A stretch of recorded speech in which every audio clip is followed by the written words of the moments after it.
Hey guys, this is National Master Kevin Yang back at it with another video. And this one is against Chessleonmaster. And as we've heard this username so many times, we've gotten to know that it's all fighting games. It's all fighting chess. So e4, e5, knight f3, knight c6, bishop to c4, knight f6. So you'll notice that Chessleonmaster goes for the fried, well, not exactly the fried liver, but goes for a line that is sort of compared to the fried liver. I play d5, e takes d5, and the idea is that after knight takes d5, there is a well-known trap called the fried liver attack. Knight takes f7. I don't know why they call it the fried liver attack. I just know that it's a funny name for an attack that does work. King takes f7, queen f3 check. King e6 only move because queen f6, bishop d5, and knight f6 is not possible because there is a pin on the knight. So king to e6 to not lose the knight. After knight c3, there are two moves to figure out, either knight to b4 or knight to e7, both of which are not so great, but that's what happens when you're trying to get greedy and win in the fried liver attack as black.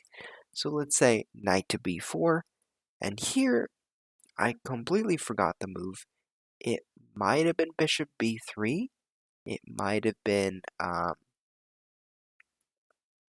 yeah, I completely forgot the move because I no longer play this as white anymore. I used to play this on the white side, but nobody ever let me play knight takes f7. So you only study this trick and trap line unless you are a true beginner, and I know that after knight e7, I'm pretty sure the move here is like d4, or it's castles and then d4, but the idea is that after d4, pawn takes, there is the move queen to e4, and there are the moves knight takes d5 as well. So it really depends, right? And let's see, it's something like this: queen e4, and after king f6, there's the moment where you can choose to take here, but most people take here because after king g6, bishop takes d5. As you can see, black's position, we are a pawn down, and our king is busted wide open on g6, which doesn't belong there, right? And white threatens bishop f7 with a check that the queen can take. Now, in this position, it's not so great, right? So, obviously, I didn't play knight takes d5. I played knight to a5, and this is the main line, right? Bishop to b5, c6, pawn takes, pawn takes. Now, you might be like, why do you do this? Why do you play knight to a5? So there are some other lines, right? There's knight to d4, but after c3 and b5, white can play bishop to f1. And if I remember correctly, this is good for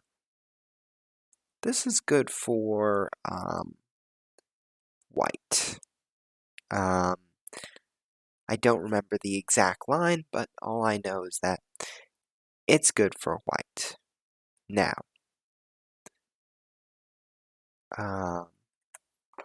there might be an h6 line that is barely played, but white should be better here after queen b3, knight c3, d4. White has to be better. So that's why knight to a5 is the move, and the bishop has to move because otherwise, it's going to get taken. But there's also the move d3. h6, knight f3, and the move e4. This also is a line, and I used to play this from the white side. I used to play queen e2, and after a move like bishop to e7, white just takes on e4, but after a move like knight takes, d takes, and bishop to c5, the game is about roughly even though it looks like, it looks like white has a pawn advantage, but black has the development lead. The rook to e8, these guys, they gotta take a while to come out. So, it's tough, but in the game, bishop to b5, c6, a trade of pawns, and after knight to d5, which I'm pretty sure is a move, and may or may not be the main move, but after knight f3, I tested my opponent Chessleonmaster a little bit. The main move here is bishop d6. Now, I wanted to figure out if Chessleonmaster figured out why e4 is a bad move. So it doesn't look like it's a bad move, right? But you have to see the idea why. Bishop takes e4, queen e7. Saying, okay, if you ever go queen e2, I'm going to play knight to f4. And all of a sudden, the attack on the e-file is unbearable. But the flaw behind this move is the simple but elegant looking move, castle kingside. After queen takes e4, rook e1, and the queen is pinned. So, queen to e7, and our friend Chessleonmaster figured it out. I played bishop to e6, and I am down, how many pawns is it? I'm down 2 pawns because I was being a little bit pesky with the moves there. So then at this point on, I sort of have this mindset, I tried to trick our friend Chessleonmaster, but it didn't happen. So I start playing just normal moves, right? And I know that Chessleonmaster is a somewhat big time spender, right? So I want to play moves that make sense, but also they make it difficult for Chessleonmaster to try to think about what is the right move here. So after d4, I noticed, okay, well, maybe bishop g5 is coming, right? And I don't want to play f6 because there's too much pressure already this way. So I play h6. Bishop d2, which I think is a decent move, right?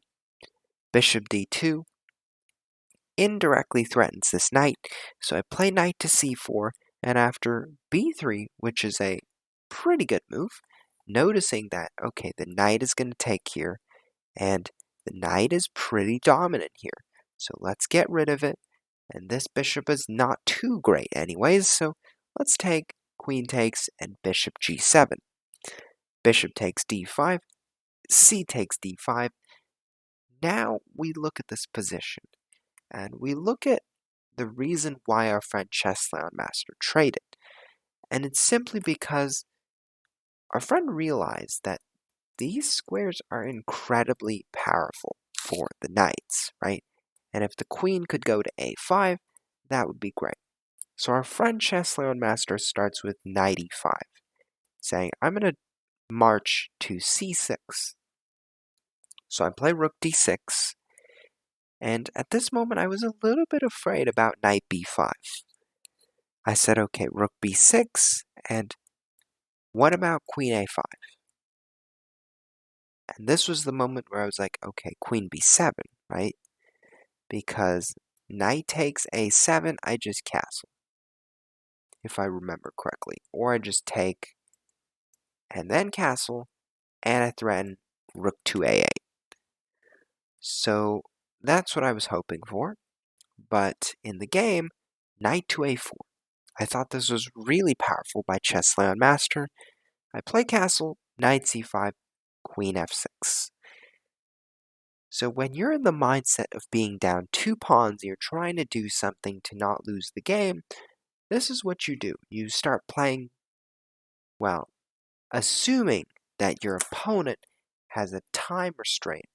You want to try to play moves as quickly as possible, but they also have to make sense, and they also have to be sort of like, you know, they have to make your opponent think. So after rook a d1, I play bishop f5 because I want to maybe target that pawn in the future, just in case if queen a5 happens. So after c3, I'm pretty happy with the results. I play h5. And this, of course, will get our friend Chessleonmaster thinking. I'm not threatening anything, because after h4, h3, white's just going to play g3, right? So there's nothing scary about this move. The thing is for white is that white has to figure out how to win here.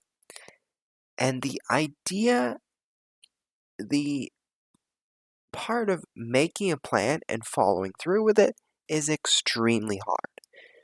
So right now for me, in my head, my plan is, okay, well, I have a queenside majority, right?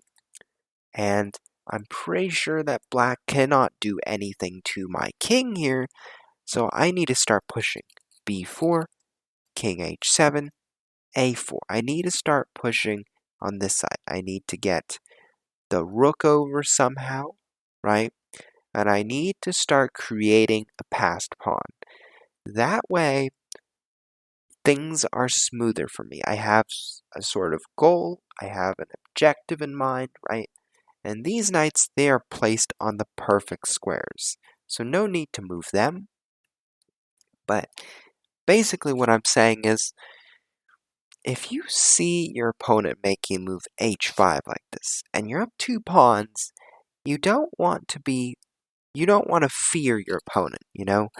You want to say, okay, does my opponent have any ideas that can ruin my position? And if the answer is no, then just follow through. Keep going with that plan, right? Queen b2. I like it.